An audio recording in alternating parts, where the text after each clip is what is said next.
और हमें भंगेरी कहा जाएगा, हमें देशद्रोही कहा जाएगा। अरे भैया, असली आंदोलन वो होगा जो झुलनियां पहन के भाग जाएगा। और ये आंदोलन नहीं है जो किसान अपने घर बार को छोड़ करके आज सरहदों पे बैठा है, बॉर्डर पे बैठा है। तो गलत है उनका ये बयान। इस बयान की जितनी भी निंदा की जाए वो कम है। अगर किसानों का समर्थन करना टुकड़े टुकड़े गैंग है तो मैं हूं। अगर किसानों की हित की बात करना देशद्रोही कहलाना है तो मैं कहलाना पसंद करूंगा। बेरोजगारों को रोजगार देने की बात पर अगर मैं सरकार का विरोध करूं और मुझे आतंकवादी कहे तो मैं आतंकवादी कहलाना पसंद करूंगा, लेकिन ऐसे सरकारों के सामने नतमस्तक नहीं होऊंगा। अगर आज माननीय प्रधानमंत्री जी की नींद खुली है तो कहीं नहीं कहीं उनको रात में स्वप्न आया होगा कि प्रधानमंत्री जी, ये हिंदुस्तान भगत सिंह, चंद्रशेखर आजाद, खुद्दीराम बोस बिस्मिल्लाह खां का रहा है। जब अंग्रेज के खिलाफ बगावत हो सकता है तो तेरी क्या भी साथ है, तेरी क्या भी साथ है।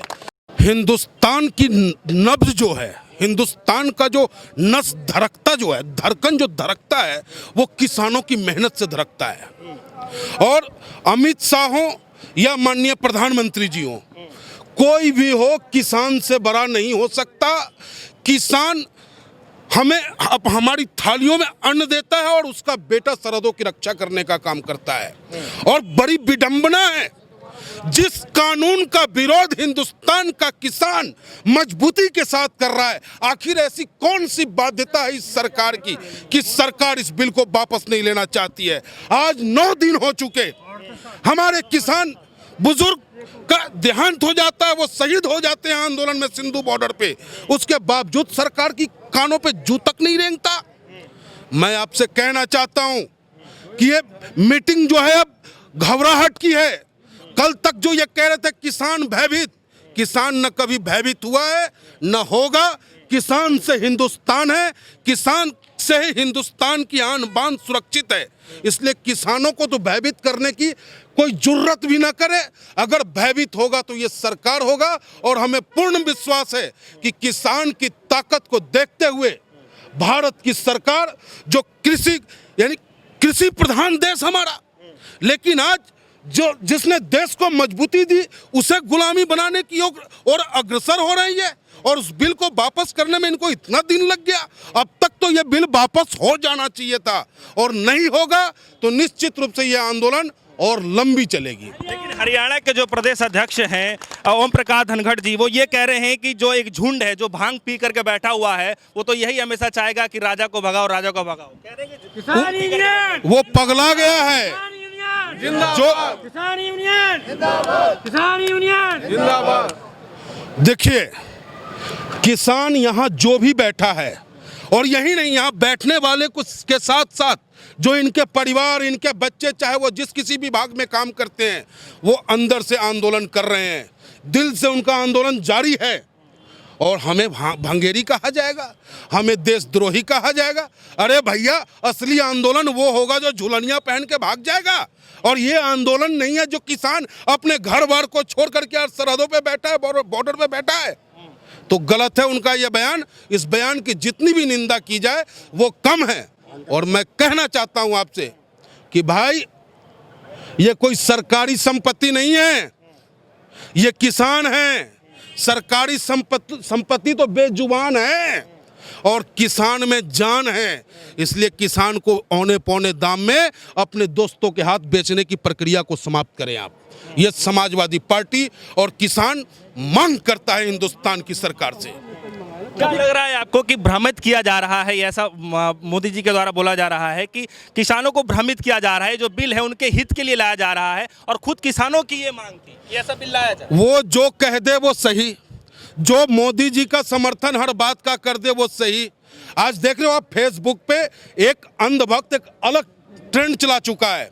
वो ये चला रहा है कि किसान जो बैठा हुआ है वो देशद्रोही है, किसान जो बैठा है वो सरकार विरोधी है। लेकिन भाई, कोई भी किसान सरकार का विरोध नहीं करता है। किसान अपनी उचित मांग को लेकर के बैठा हुआ है धरना पे, और उस बिल को वापस करने की मांग किसान कर रहा है और उन्हें करना चाहिए। किसान को बरगलाए नहीं, किसान को देशद्रोही न बताएं। वो किसान है तभी उनकी अनाजों में, उनकी थाली में अनाज पहुंच रहा है और तरह तरह के पकवान पहुंच रहे हैं। इसलिए किसानों पे उंगली ना उठाएं। आखिर में इस तरीके का जो बिल लाया गया है, इतनी सरकार को जल्दबाजी क्या थी? लालच, जिस तरीके से सारी सरकारी संपत्तियां बेच दी गई औने पौने दामों में, अब रहा एक घराना जो कृषि प्रधान देश हमारा कहलाता है। क्यों ना इन किसानों को भी अंग्रेजों की तरह गुलाम बना लिया जाए। जिस तरीके से अंग्रेज पहले कॉरपोरेट किया, उसके बाद जब किसान घाटे में पहुंच गया तो वो अंग्रेज अपनी मर्जी से खेती कराने का काम किया। कहीं पे नील की खेती हो रही थी तो कहीं पे चाय की खेती हो रही थी, कहीं पे अफीम की खेती कराने का काम अंग्रेजों ने किया था। और वही काम इनके चंद उद्योगपति लोग जो 10% हमारे हिंदुस्तान पे शासन करना चाहते हैं, उनको खुश करने के लिए ये सारी प्रक्रिया की गई और आनन फानन में इस बिल को लाया गया, जिसका विरोध हिंदुस्तान का किसान और समाजवादी पार्टी करता है, करता रहेगा। अगर किसानों का समर्थन करना टुकड़े टुकड़े गैंग है तो मैं हूं। अगर किसानों की हित की बात करना देशद्रोही कहलाना है तो मैं कहलाना पसंद करूंगा। बेरोजगारों को रोजगार देने की बात पर अगर मैं सरकार का विरोध करूं और मुझे आतंकवादी कहे तो मैं आतंकवादी कहलाना पसंद करूंगा, लेकिन ऐसे सरकारों के सामने नतमस्तक नहीं होऊंगा। कैसे देखते हैं आप कि जो आज बैठक बुलाई गई है, इससे तो सर साफ जाहिर हो रहा है कि शायद सरकार तक आप लोगों की बातें पहुंच रही, इसलिए प्रधानमंत्री मोदी जी जो एक ट्वीट नहीं किए हैं किसानों के हित के लिए, आज वो तत्काल मीटिंग बुला लिए हैं। तो क्या लग रहा है कि इस बार का जो मीटिंग होने वाला है वो काफी हम चाहते हैं कि माँ सरस्वती उनके जिह्वा पे विराजमान हो और वो किसान हित में बिल को वापस ले लें। देश का भला होगा, किसान का भला होगा और हिंदुस्तान मेरा मजबूत होगा। मोदी जी का भी भला होगा जी। नहीं तो अब एक बात बताइए कि वो झुकने को तैयार नहीं है। वो ये कह रहे हैं कि ये जो बिल लाया गया है वो गंगा मैया की भली भांति स्वच्छ है, तो इससे तो सर साफ जाहिर हो रहा है कि वो झुकने वालों में से नहीं है। किसान यहाँ धरना दे रहा है, आप बनारस में जाके सफाई दे रहे हैं। किसान यहाँ धरना दे रहा है, आप हैदराबाद में नगर निगम का चुनाव प्रचार कर रहे हैं। अरे हद कर दिए प्रधानमंत्री जी आप तो। अरे ये भी कोई बात हुई? किसान से आपकी शान है, किसान की सुनो।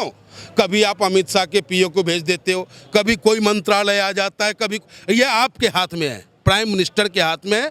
1 मिनट में ये बिल वापस होगा अगर प्राइम मिनिस्टर चाह ले तो, और अगर वो नहीं चाहेंगे तो भी ये किसान अपनी मांग को मनवा के रहेगा। अगर बिल पास नहीं होता है तो फिर वापस नहीं होता है तो आगे अनिश्चितकालीन धरना। के लिए रहेगा। और समाजवादी पार्टी 7 तारीख से सड़कों पे और गांव-गांव में किसानों के बीच जाकर के इस सरकार की गलत नीतियों का प्रचार करने का काम करने जा रही है। लेकिन लोकसभा जो स्पीकर है ओम बिरला जी, उनसे भी प्रधानमंत्री जी की बातचीत चल रही है, तो क्या लग रहा है कि इस पे कोई संसद वगैरह चलाने की बातचीत की जाएगी क्या? ये चाह रहे हैं कि सर्वदलीय बैठक हो, ये चाह रहे हैं कि सभी राजनीतिक दल हमारा समर्थन करें, लेकिन ऐसा नहीं हो सकता। किसानों के हित से समझौता करके हिंदुस्तान का भला कोई भी राजनीतिक नहीं सोच सकता। डॉक्टर राम मनोहर लोहिया जी ने कहा है कि जब तक गांव का किसान खुशहाल नहीं होगा तब तक शहर की खूबसूरती को देखना बेकार है। नहीं तो कह रहे हैं कि ये तो किसान है नहीं ना, वो लोग तो कह रहे हैं कि जो असली किसानों खेतों में खेती कर रहा है। आप जींस पैंट पहन लिए तो आप किसान के बेटा नहीं हैं, हैं? ये जो फौजी कोई होगा, पुलिस वाला, वो किसान का बेटा नहीं, अंबानी का बेटा है, अडानी का बेटा है, सब किसान का बेटा है। और किसानों को इस तरीके से दुत्कारने की जो बात कर रही है वो गलत है। सरकार का कहना है जो लोग कोट पैंट में आ रहे हैं, ओडी गाड़ियों में, बड़ी बड़ी गाड़ियों में आ रहे हैं, ये किसान ही नहीं है। अरे तो वो तो चाहते ना है कि किसान जो है दिन में जैसे वो वो चाहते हैं कि जो किसान सुबह में उठ करके सूरज की लाली को पहचान खाट छोड़ उठ जाता है किसान, और कीचड़ में इतना इतना हेल के धान जब बोता है वो, और उसकी कमाई से जो ओडी में घूम रहा है, इसकी पीड़ा है उन्हें। वो चाहते हैं कि ओडी में सिर्फ अडानी और अंबानी जैसे लोग, 10% उद्योगपति लोग घूमें। इसीलिए इस कानून को लाए हैं कि किसान को उसे इतना ही रोटी दो कि वो जिंदा रह सके, वो हमसे हक की बात न कर सके। ये गवर्नमेंट की नीति है, हिटलर शाही। कि सिर्फ 2 टाइम का खाना दे दो, बाकी जो अपने मनमर्जी से काम करो। जो व्यक्ति अपने परिवार का पालन पोषण नहीं कर पाएगा वो क्या करेगा? जो जिसे 2 रोटी दे देगा उसे अपना भगवान मानेगा। ऐसी स्थिति में कैसे हालात बनने वाले होंगे, क्योंकि लगातार 3 से 4 बार जो है वार्तालाप के लिए समय दे दिया जा चुका है।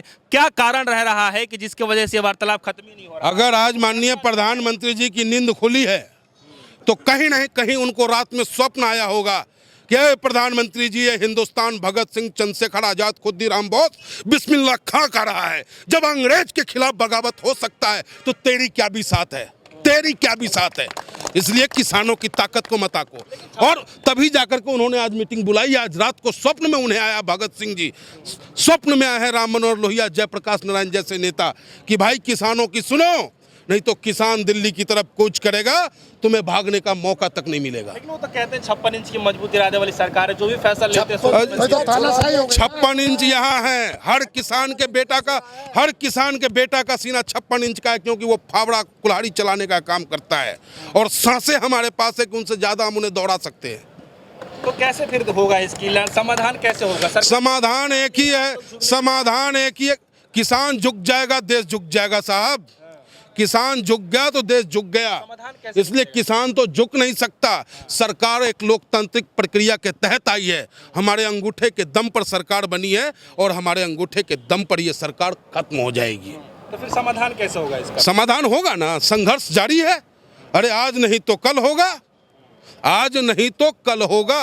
तेरे दमन करने की जो शक्ति है उसका तू पूरा उपयोग कर ले, लेकिन हम न दबेंगे न झुकेंगे। गांधी जी के अनुयायी हैं हम। तेरी लाठी खाएंगे लेकिन सीना ताने तुझसे अपनी मांग करते रहेंगे। सरकार आप लोगों को समझाने की कोशिश कर रही है, कह रही है कि 5 लोग कमेटी बना दिया जाएगा उससे। अरे हम बच्चा है क्या कि टॉफियां दे दीजिएगा आप हमको कि तुम ले लो किट कैट टॉफियां, तुम ले लो 5 स्टार टॉफी। ये किसान है, किसान जो लोगों के थालियों में अनाज देने का काम करता है। इन्हें टॉफी की आवश्यकता नहीं है। ये अपनी लड़ाई नहीं लड़ रहे हैं, ये हिंदुस्तान की वजूद की लड़ाई लड़ रहे हैं। भारत कृषि प्रधान देश है, कृषि प्रधान रहना चाहिए। उसी बात को लेकर के हिंदुस्तान की किसान आज सड़कों पे है। उनके नेता तो एक कह रहे हैं, बीजेपी के नेता ये कह रहे हैं कि जाके सड़कों से कहीं दूर जाके मर जाए किसान, सड़कों पे ना मरे। बताइए इतना गंदा शब्द का इस्तेमाल वो करता है। अरे मंत्री पद से तू हटेगा ना, और जब खेत में जाकर के मेड़ को देखेगा तो मेड़ तुझे गाली देगा कि तू मंत्री कैसे बन गया। तू जो किसान के बारे में इस तरह की बात करेगा, खेत का मेड़ भी उसे गाली देने का काम करेगा साहब। लड़ाई कब तक जारी रहने वाली है वैसे? जब तक बिल वापस नहीं होता। किसान एकता जिंदाबाद, किसान एकता जिंदाबाद, इंकलाब जिंदाबाद, इंकलाब जिंदाबाद।